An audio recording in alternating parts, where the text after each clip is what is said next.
So Trap was directed by M. Night Shyamalan and stars Josh Hartnett as a man who takes his daughter to this concert. He learns that there's a lot of security over there, there's a lot of police present on the premises, and he learns that the concert is not just a concert, it's actually a trap to capture a serial killer known as the Butcher. Soon we find out that Josh Hartnett is actually the serial killer known as the Butcher, and he tries to tip off police in different ways. He tries to distract them in some ways so he can try to find a way out. And we have this M. Night Shyamalan movie. So this is a movie that I was looking forward to for a few reasons. First off, M. Night Shyamalan, regardless of what you think about him, he's the only one out, I wouldn't say the only one, but he's like one of those filmmakers out there who's doing unique stuff no matter what. Whether it's uniquely good, uniquely bad, it's always going to be a unique experience no matter what.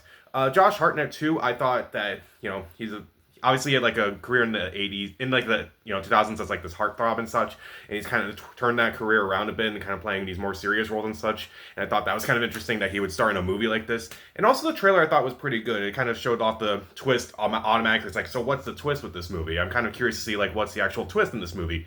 And having seen the movie, honestly, I'm let down by this movie. This movie is pretty disappointing. It's not Hitchcockian enough, and it's also not very Shyamalan-y enough.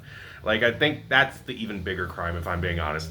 But I will be fair, and I will talk about the things I do like in this movie first. First off, Josh Hartnett is pretty good in this movie, too. He kind of balances the whole trying to be nice, but also clearly doesn't really care vibe of the character and such. I thought he was pretty fascinating in this movie. Kind of want to see like what his mind is like, and I thought he did a really good job of conveying like all his emotions and even his not so emotional moments. Also, as far as some of the supporting actors, Salika Shyamalan, who is M. Night Shyamalan's daughter, I thought she did a really good job when you find out how her character kind of figures out into this whole movie in some way. Alison Pill also has a decent moment towards the end of the movie, even if it is a little bit Shyamalan-y, if I'm being honest, but those were the actors that kind of stood out to me. And I do kind of like how this movie kind of subverts, like, serial killer tropes and such, like, oh, it's like he's kind of assumed that this movie is about a serial killer, so they're going to, have this movie where they're trying to hunt down a serial killer. And in a way, it is like that, but the focus is more on the serial killer himself and kind of like how he tries to, distract the police and such and try to distract everyone around him. And I do find that kind of fascinating. I do think that's very well handled. And also, there are admittedly some very funny moments, intentionally funny moments. Whether it's something that not Shyamalan, but Hartnett says, I thought he was really good in this movie. He kind of played a lot of the comedic moments pretty well. There's definitely some funny moments here and there because, like, again, M. Night Shyamalan's movies can, when they're funny, they are usually not funny intentionally, and it's kind of the clunky dialogue and such. Thankfully, there isn't as much clunky dialogue in this movie, at least for the first half of the movie.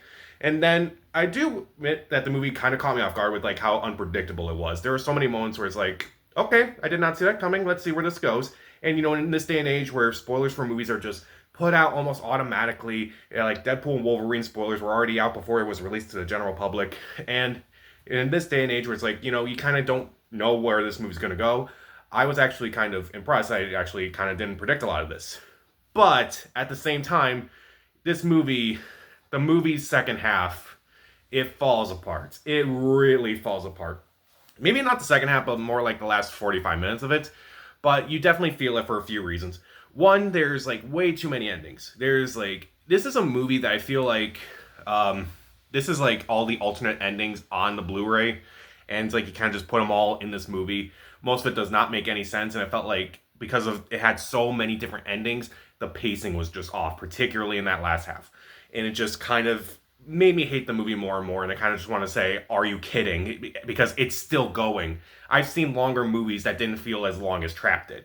And also, I feel like there's so many missed opportunities with this movie. There's several plot points in this movie that kind of are brought up and they aren't really fully developed. Like, oh, there's like a moment where the stage kind of opens up and Josh Hartnett takes a look at it. It's like, okay, I wonder what they're going to do with that. Hardly anything. Okay, well, he doesn't try to get into it at any point.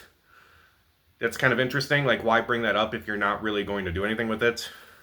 Oh well. And also, there's a kind of missed opportunity with some actors in there. Like, there's the person who's leading this whole investigation and such and leading this capture and such.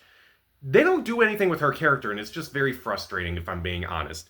And also, the music as well. Even though, after hearing the music, it's like, okay, this music's fine. It's catchy enough. It's entertaining enough. But I feel like it could have tied into the movie a little bit more in some way, and I feel like it just didn't. And also, kind of like what I said, it's not, it's like, it's clearly that, like, a lot of thrillers these days, like particularly some of the ones that Shyamalan's doing, like, you know, Old, Knock at the Cabin, and Trap, was like, you know, all these thrillers are in one location and such. I kind of thought you could try to be a little Hitchcockian with it, or maybe you could try to be yourself. And neither one is really bad, but the movie is not even like that. The movie doesn't really have enough. There's not a lot of Hitchcock tropes, and there's not like a lot of you know, Shyamalan moments in this movie. I feel like it's probably his safest movie, which is also kind of makes it less interesting. Like, even some of the bad moments from some of Shyamalan's movies are at least kind of interesting. Like some of the dialogue in some movies, like Old or, you know, Knock at the Cabin and such. But this movie doesn't really have that many scenes. Maybe towards the end. Again, Alison Pill's speech in this movie. I won't spoil it, but there are some hints of it. But it's not enough, in my opinion. And also, the movie does, you know, tell. It doesn't do the show, don't tell. It does tell more than show at times, particularly in that last half. And I feel like that's just kind of a missed opportunity. And like, at least with the first, like, pretty much everything for the first like hour of this movie kind of worked for me, and I was definitely on board. But it was pretty much everything after like the hour mark and for the last 45 minutes of this movie, I just felt like I just wanted this movie to end. I just want this thing to wrap up.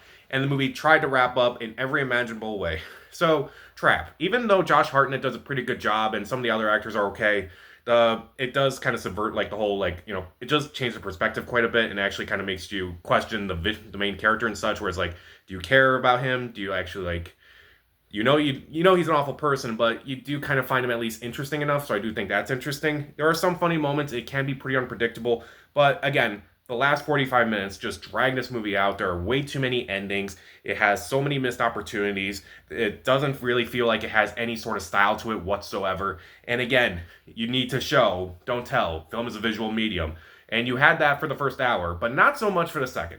So I'll give Trap 2 out of 4 stars. Stream it. So, what is your favorite and or least favorite M. Night Shyamalan movie? Comment down below, subscribe to the channel. This is Pat. Stay safe.